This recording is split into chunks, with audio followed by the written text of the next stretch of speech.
they hunger in the wilderness.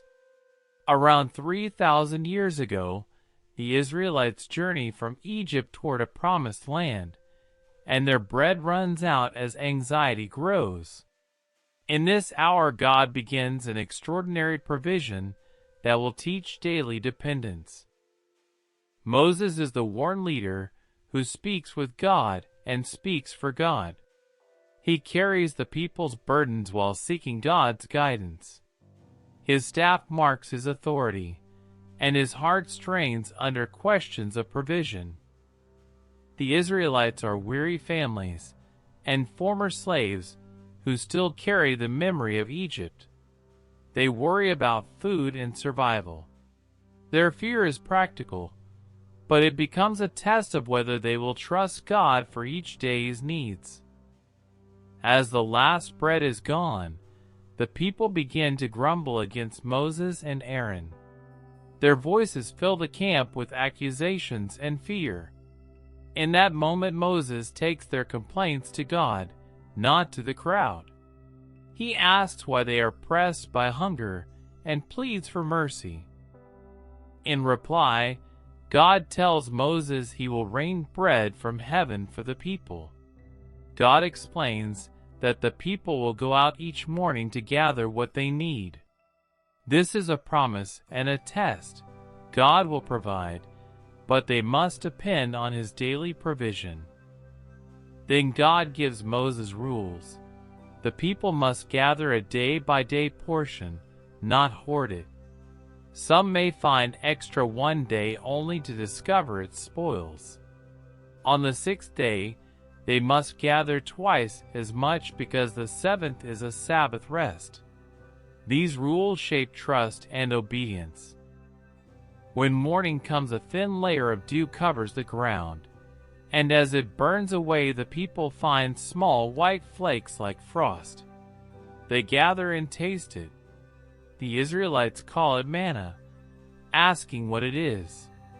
It tastes like wafers made with honey. Surprise and relief ripple through the camp. As days pass, the people rise each dawn to gather manna.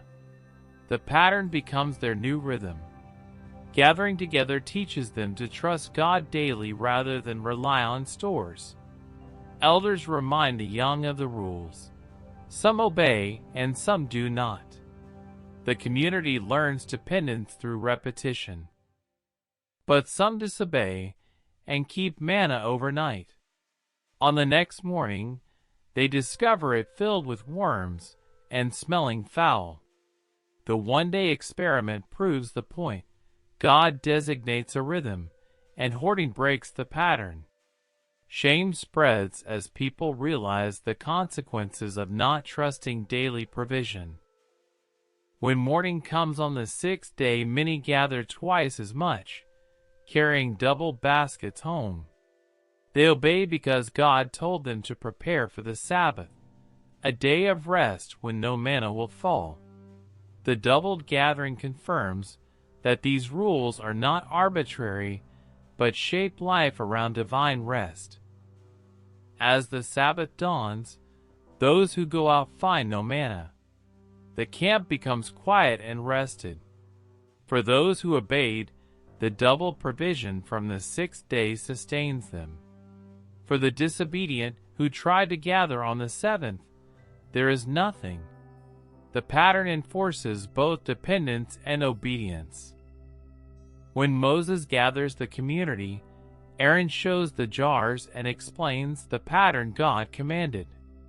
Moses speaks plainly about trust and law. The leaders do not cower, they instruct.